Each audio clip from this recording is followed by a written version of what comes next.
You are about to listen to the Dr. Dahlia Show. Sassy, stimulating talk radio. And now, here's Dr. Dahlia. Doctor, tell me true.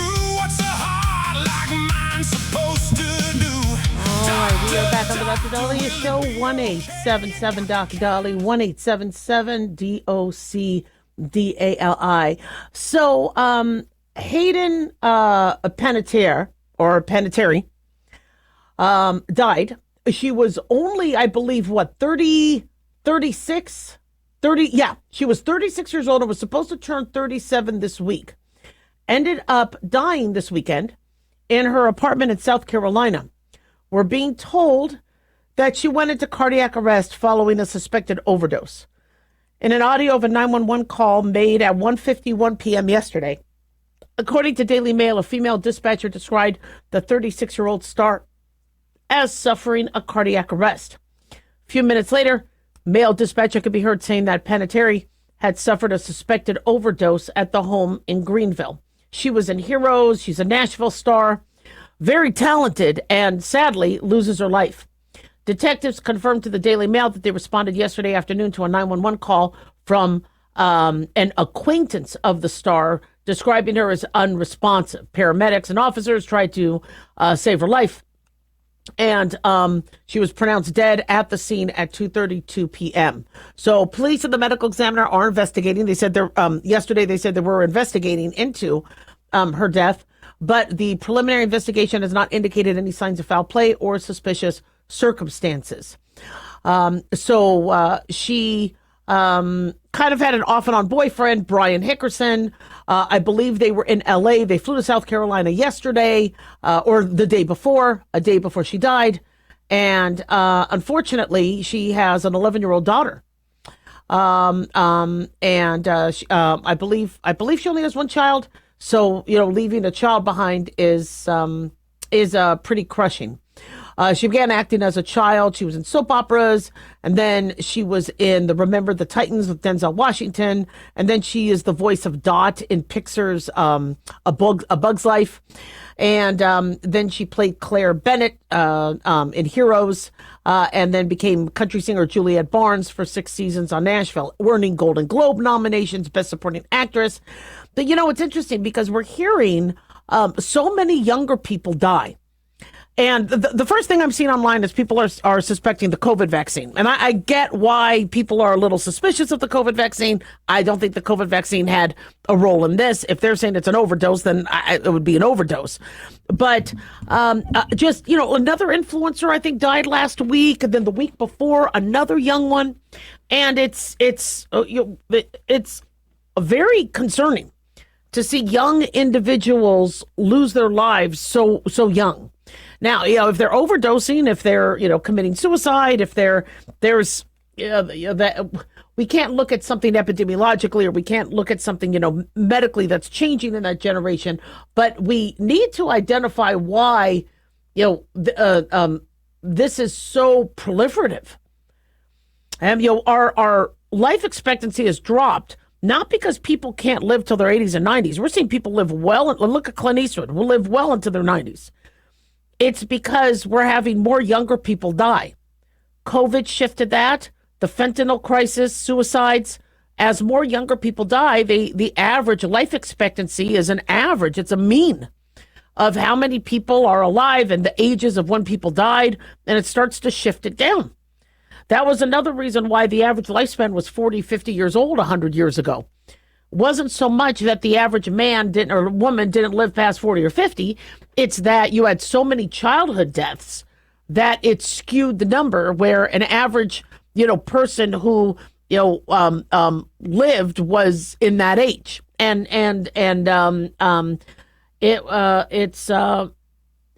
sad.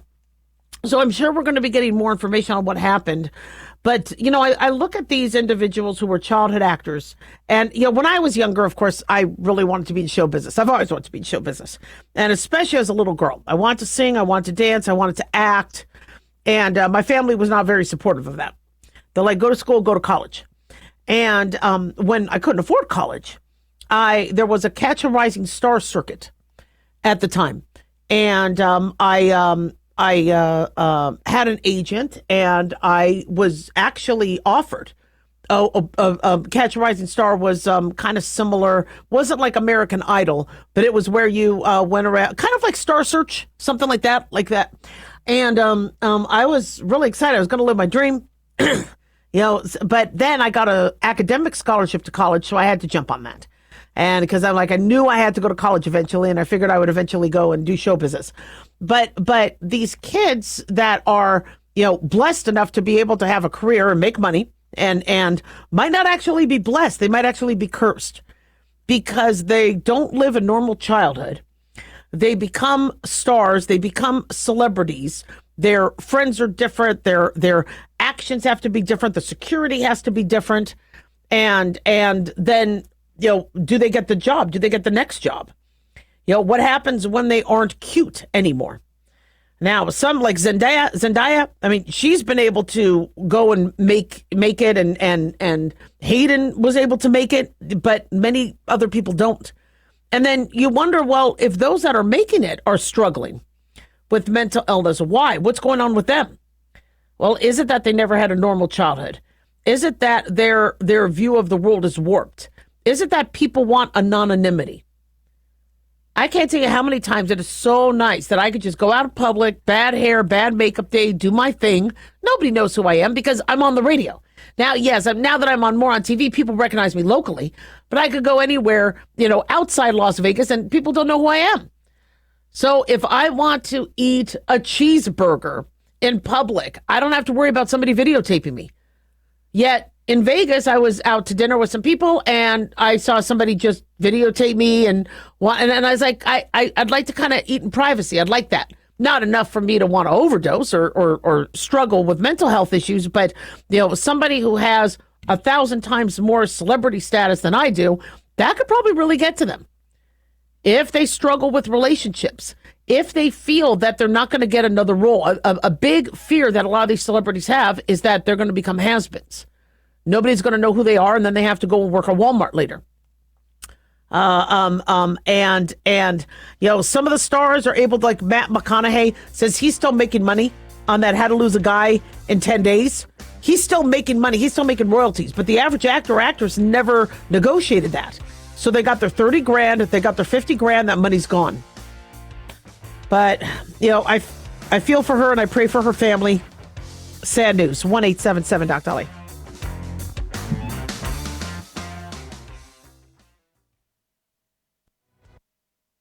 Have you ever thought you'd like to buy and sell houses but didn't know how or where to get the money? My name is Ron LeGrand, and over the past 40 years, I've bought over 3,000 houses without using my money or credit and taught thousands to do the same. Today, even in a virtual environment, we buy nice houses in nice neighborhoods using no banks, realtors, contractors, or other costly entanglements, and build huge cash flow and wealth without the hassle of tenants, all without credit and little or no money. You don't need a license or experience, and I'll show you exactly how it's done. Text FREE to 99799, and I'll send you my free training. I promise you I'll change the way you think about real estate and open the door to a new lifestyle that doesn't involve risk or rehabs and can quickly replace your current income. Text FREE to 99799 and let me show you how to take your life back and build cash flow and wealth from your home. That's FREE to 99799. Again, FREE to 99799. Hi, it's Mark Falter, host of the Financial Fitness Show. I strongly believe that no one should ever pay 1 penny more in taxes than they are legally obligated. Unfortunately, for most hardworking Americans, this just isn't the case. Why? Because most people spend more time planning next weekend's getaway than trying to ensure they're going to pay less in taxes. My financial fitness team has put together some materials that I know are going to help you. It's the Tax Savings Kit. Tax Savings Kit includes 3 things: free tax analysis, top 10 ways to pay less in taxes, and an investor's guide to taxes. Now, how do you get it? Simple. 866-764-2635. Again, 866-764-2635. I'm Mark Falter. This is Financial Fitness, making personal finance profitable.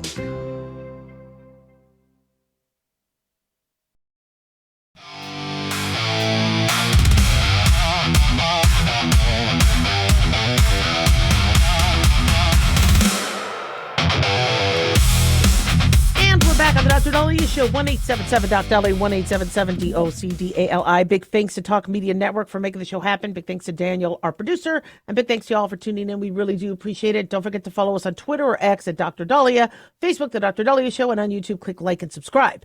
So another very common email and DM and messages I've been getting on social media is, well, Dr. Wax, what do you think of what happened with Fauci? And how are you approaching vaccines with your patients? Nothing's changed with what I've done, because I have always disliked the mandate that the COVID vaccine. I've always had an issue with that. And I've always said it should be your personal choice. You need to know what your risk factors are. For me, I wanted to get the COVID vaccine. And I made that decision. I don't want to get any more boosters because I reacted not well to the third one. However, having gotten COVID recently, I don't like getting COVID either. COVID is messing me up too. And so my approach has not changed. Please have a conversation with your medical provider. Make shared decision making, educate yourselves. And it shouldn't be a politician deciding if you get the vaccine or not. It shouldn't be your next door neighbor. It shouldn't be your Facebook friend or Instagram or Twitch or Twitter buddy. It should be between you and your medical provider, because we have a lot of vaccines that are good. And what happened with Fauci was something that wasn't too shocking for somebody like me in medicine, because you saw politics over time really start to invade, medical thinking. And it reached a horrific peak during COVID, when doctors are like, well, wait a second. What about, informed consent? What about, just like with, transgender therapies in kids? Where's their informed consent? What if they don't want, their fertility affected? What if they want to grow taller? Wait a second. We're not getting parents involved. So everything that we always learned that were absolutes in medicine caused us to go, wait a second, what's going on here with Fauci? What's going on? What's going on? Why are they mandating for pregnant women when we don't have enough studies in pregnant women? And I get COVID is dangerous, and I get you're at a higher risk, but don't be firing a waitress who's trying to support her family in her third trimester of pregnancy, because you had bosses make medical decisions for you. It was a cluster in a seventh. However, I do believe that the COVID vaccine did save lives. So, and the reason why, I know some people are kind of confused with my thinking and doctors' thinking, is because we have always known that some medicines work for people and some don't. Some people will get a horrific anaphylactic reaction to penicillin, and others will do great. They'll survive. So we've always had this. It's going to work for some. It's not going to work for others. Estrogen, for example. For some people with estrogen, it protects their heart. It protects their brain. It protects their bones. For other people, postmenopausal estrogen causes blood clots, can cause heart disease. So so again, what it might be the panacea for one population might not for another. That's been the norm in medicine, with the exception of some vaccines that have just amazingly changed the course of childhood, premature death, like polio. I mean, thank God we have a polio vaccine. Yeah, I know people like, Dr. Dahlia, after Fauci, you really should be more anti-vaccine. Well, no, because we got some really good vaccines out there. I mean, I had a family member who died of tetanus. I kind of like the tetanus vaccine. I think that's pretty important. So we have amazing vaccines that I do believe save people's lives. And for me, my scientific experiment was, when I got the COVID vaccine, I didn't get COVID.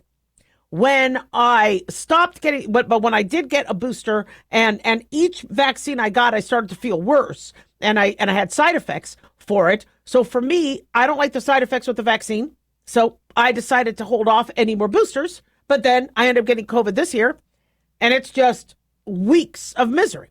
So what that means is, you don't do a one size fits all. You never did in medicine. Yes, somebody's having appendicitis. They probably should get the appendix removed, even though now they're looking at they've always looked at studies with antibiotics and things like that. But the majority of people may do better this way. Yeah, I mean, somebody having a preeclampsia, you're going to have to treat them. I mean, there's certain kind of standards of care that you do. But when it comes to a medication or a vaccine, and somebody says, I'm nervous about it, you don't ridicule them. You don't put them in a psychiatric ward. You don't get a judge to pull that child away from their father, which is the BS that was happening during COVID.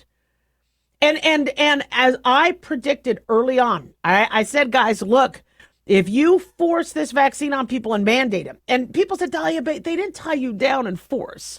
If you're losing your 25-year career job as a nurse, that's blackmail to me.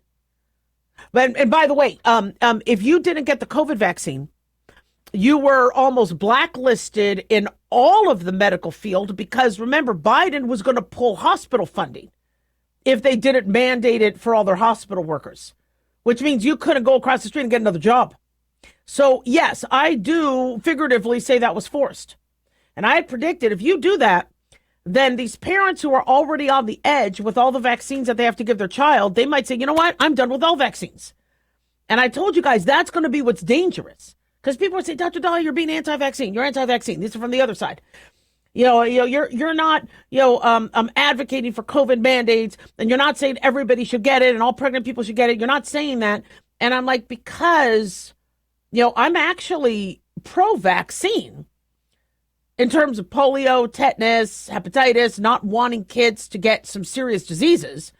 And you screw this up, you're going to change people's attitudes towards any of the vaccines. They're going to say in a scientific experiment, if you see contamination, you have to throw out the whole petri dish. You can't just cut out the contamination. It's out. And if the study is contaminated, you have to throw out the study. What Fauci did was contamination.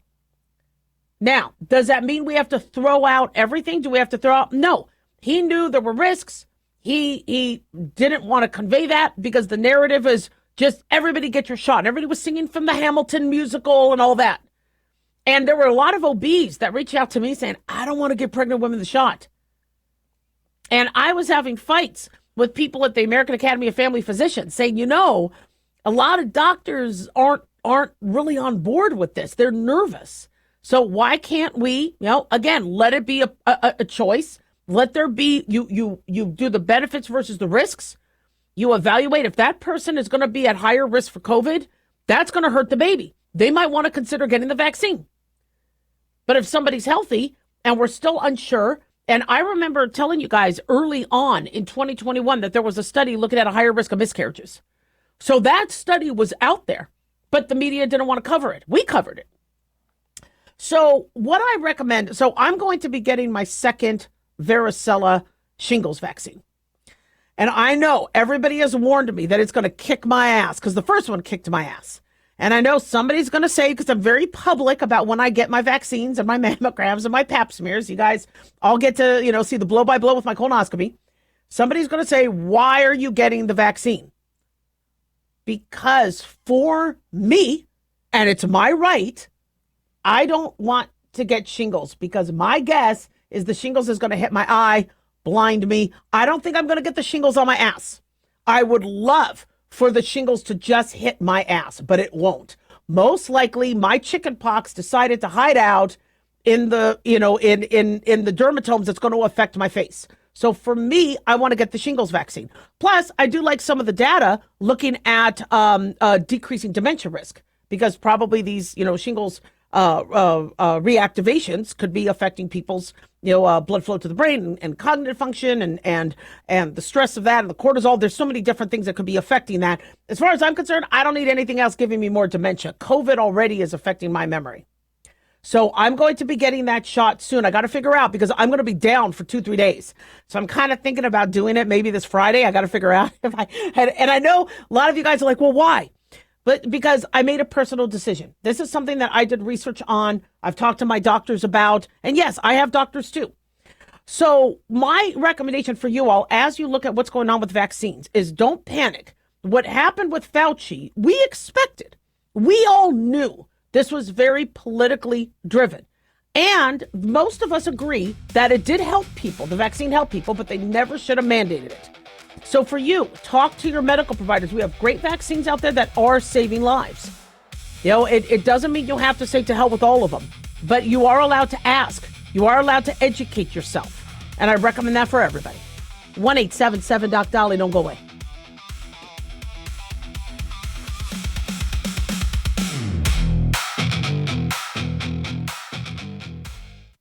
Dr. Dahlia here. Are you tired, burned out, gaining weight, succumbing to the daily pressures of life? Well, how's your dopamine doing? How you feel right now, how you'll feel an hour from now, and how you'll feel next week is completely reliant on your dopamine.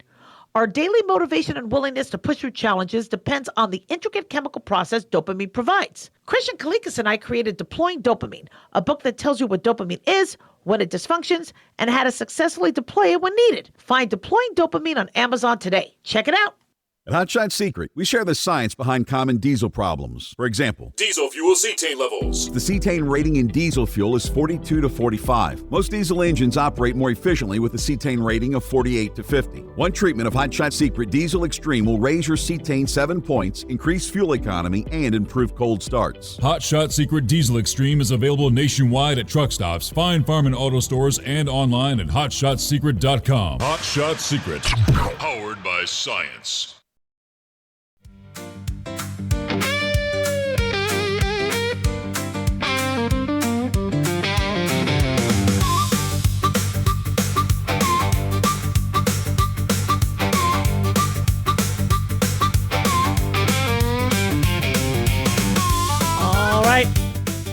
We are back on the Dr. Dahlia Show, 1-877-DOC-DOLLY, 1-877-DOC-DALI. Okay, so, this is something that's been driving me crazy as it pertains to what the DSA is doing and what politicians are doing. So remember the public option. Well, we need a public option because private health insurance sucks.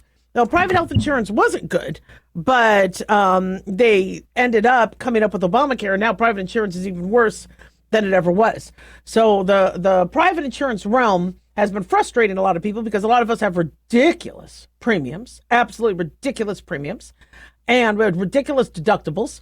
And so private insurance is a mess. So what the DSA is doing and these candidates are doing is saying, all right, well, Medicare for all. We have a government insurance. It's established. We got providers. We got a billing structure. Why don't we just expand it to everybody?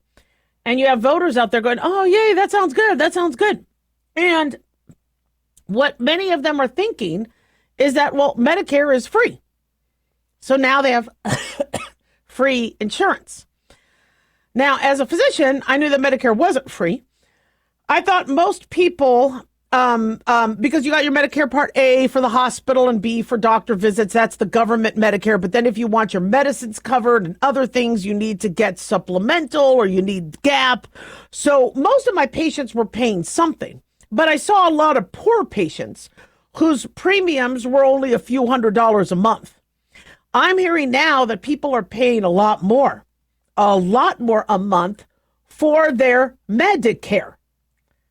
Though Medicare isn't free. Depending on your income, that you get charged a premium. Now, somebody could say, well, Dr. Dahlia, but that's better than my private insurance premium. There's a good chance it could be. It could be.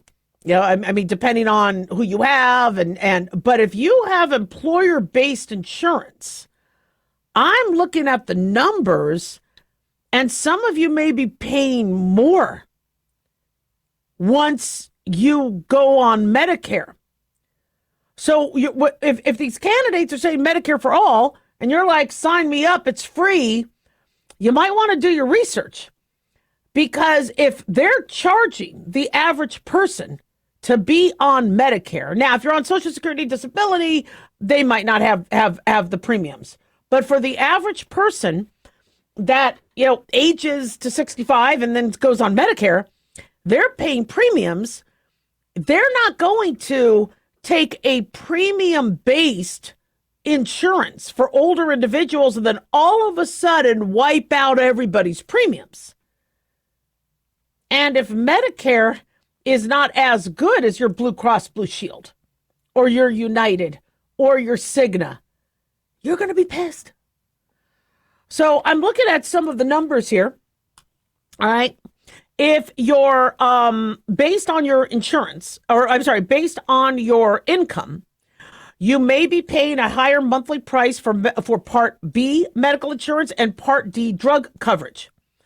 So if your income is below 109, just for Part B, you might be paying $202. If your income is a little bit more than that, you might be paying up to $500 a month. And that's just for Part B. That's not including your medications.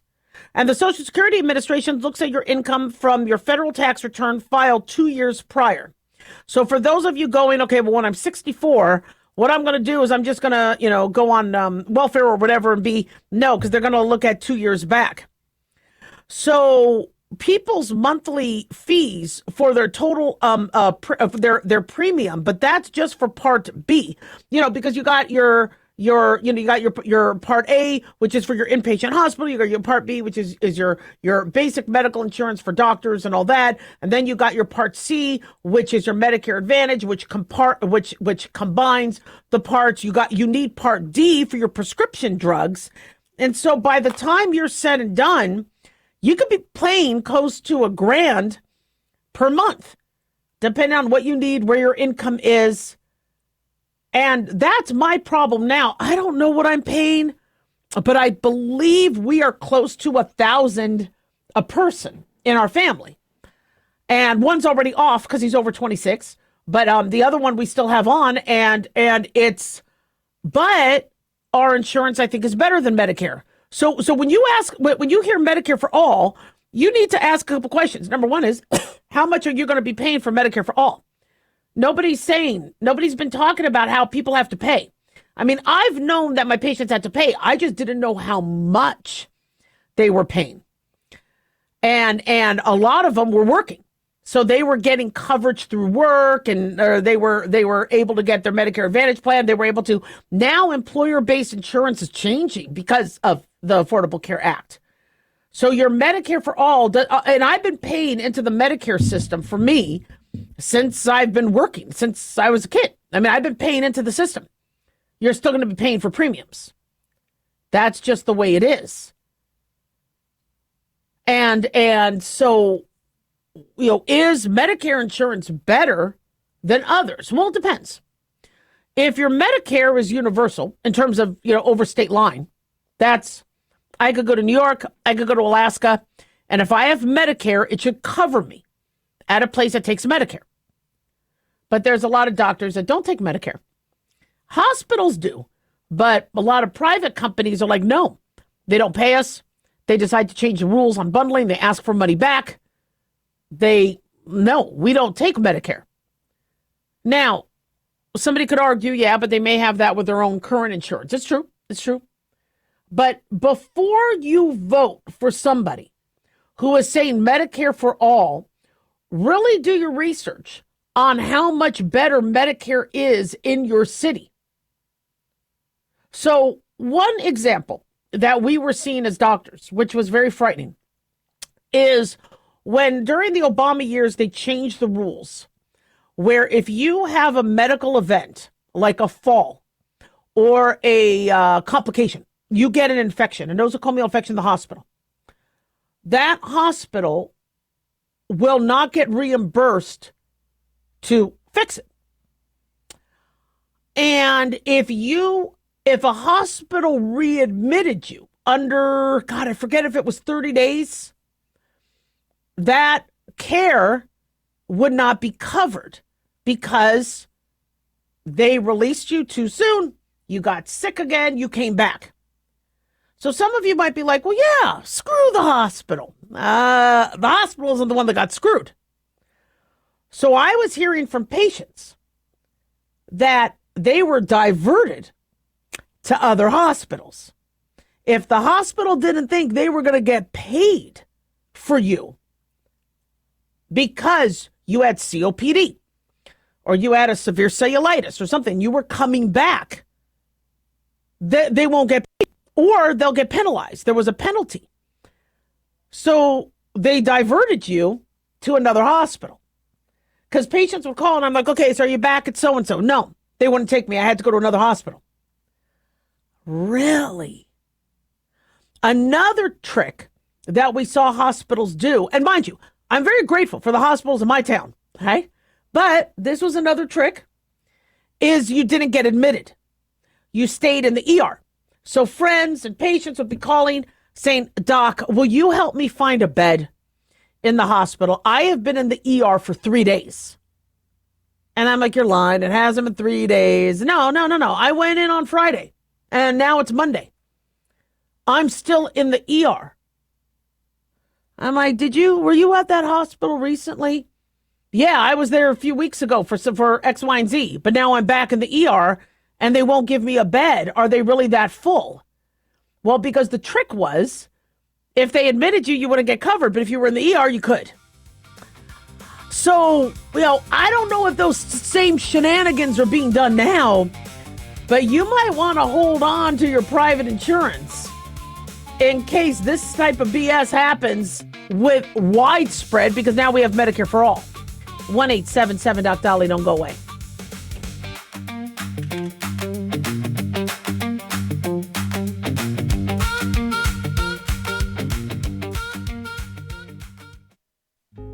Hey guys, it's Clyde. We've had a lot of requests for Ground Zero merchandise, so we put together an online store with a big variety of high-quality items. I'm really excited to let you know about these things.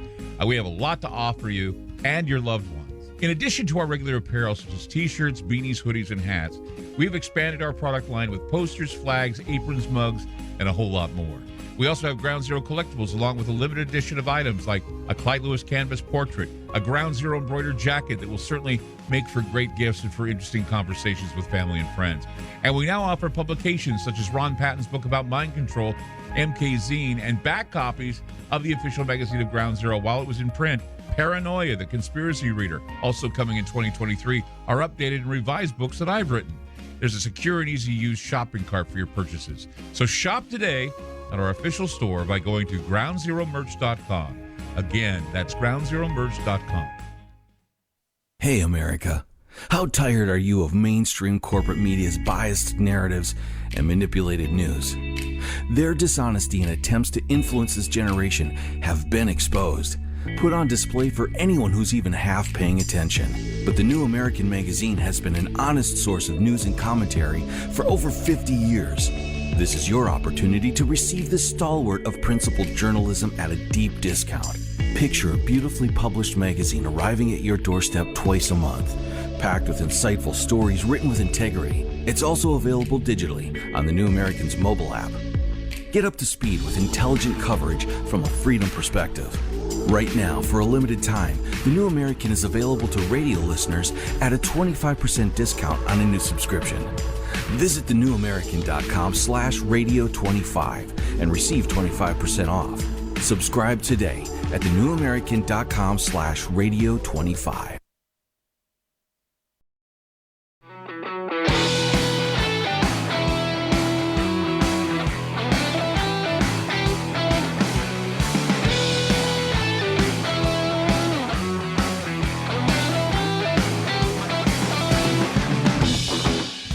We're back at the Dr. Dolly Show, 1-877-DOC-DOLLY, 1-877-DOCDALI. So many of us don't live near our kids.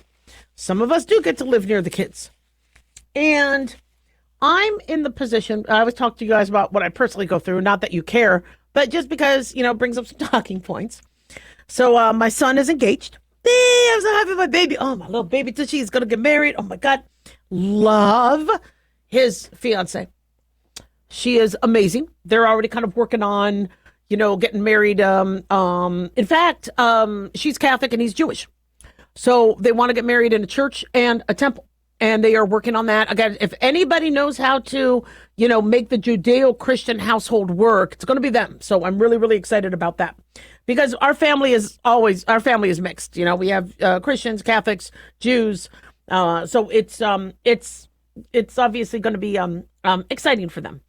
But they are concerned about cost of living and, will they be able to make it where they currently are? They got great jobs, but will they be able to move and be able to do the 50-30-20 rule? The 50-30-20 rule is where of your income, 50% has to go to your necessities, 30% for your wants, and 20% for savings.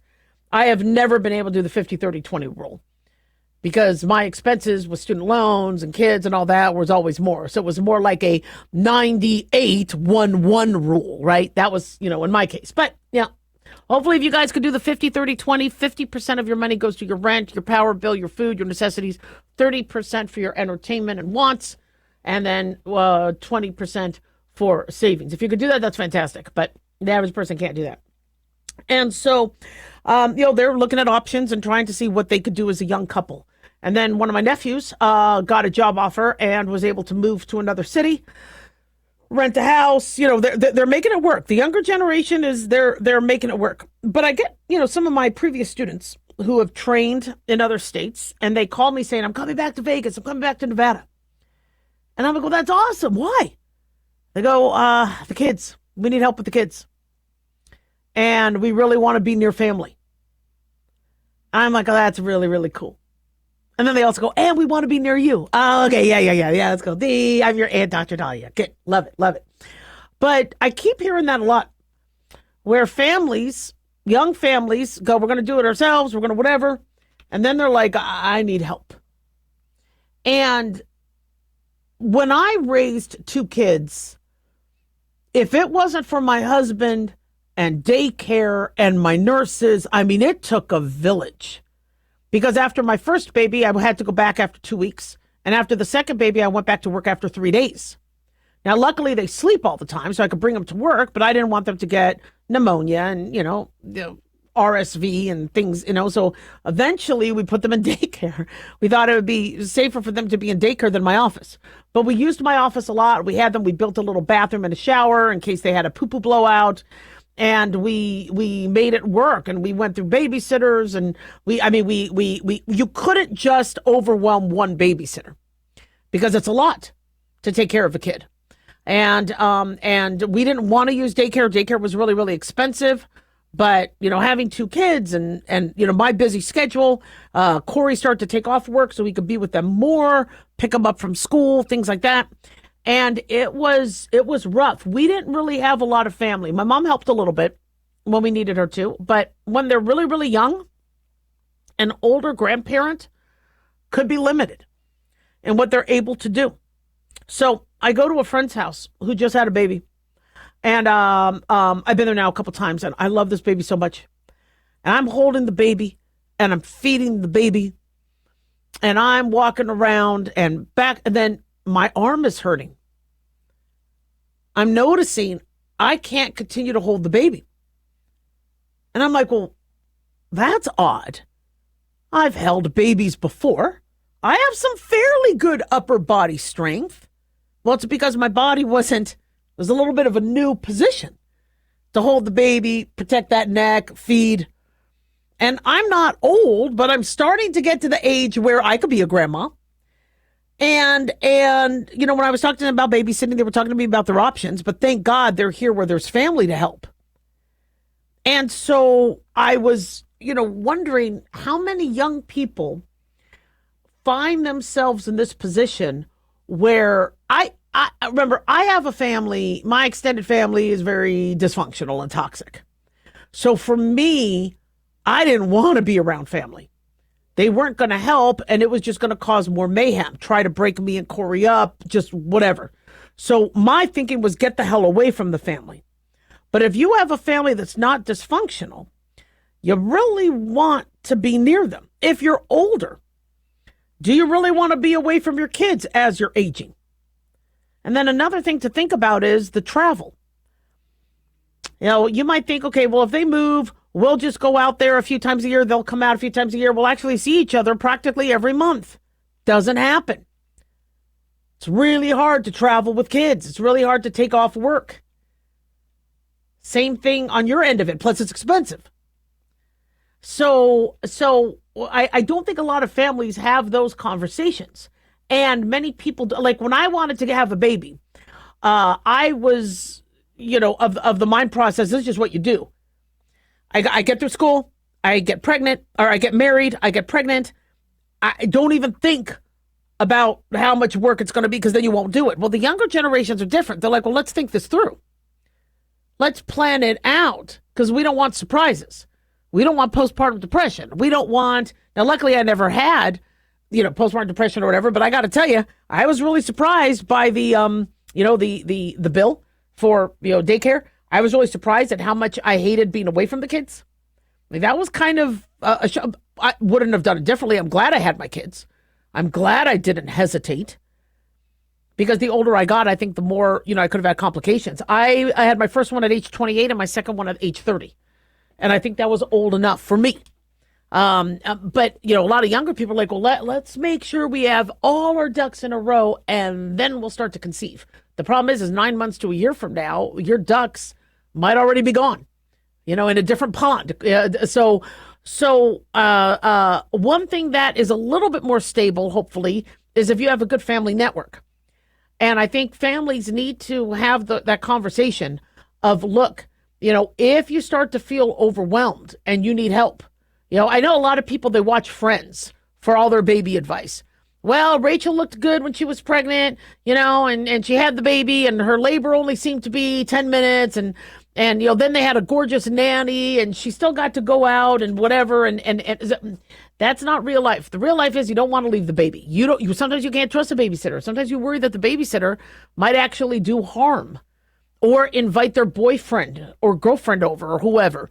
We had somebody who was amazing watch our kid, but she was going through a divorce and her husband kept coming over to the house, fighting with her. And when she told us that, we were like, we love you. And she's like, I don't want him to hurt the baby. So I better leave. And I go, do you feel safe? She's like, yes, I'm going to go live with my mom. Whatever. But, oh my God, somebody was at our house fighting with our babysitter nanny. Whoa. So have conversations with your kids. Okay. And let them know that, make sure you guys have a plan B. If you do feel overwhelmed, if you guys are fighting because you're not sleeping, and when you're not sleeping and you're trying to go back to work and you're trying to do it all and you're feeling guilty about leaving the baby, you need a break. You need date night. You need time to shower and a nap. You need to have the handoff. And if you have nobody to do that handoff, you need to figure out how to get family nearby, or you guys need to figure out how to get to family or find that person you could trust. And it's not easy. And I keep seeing this with young families. They're all surprised by this. Yeah, so start planning now. 1-877-DOC-DOLLY. Don't go away.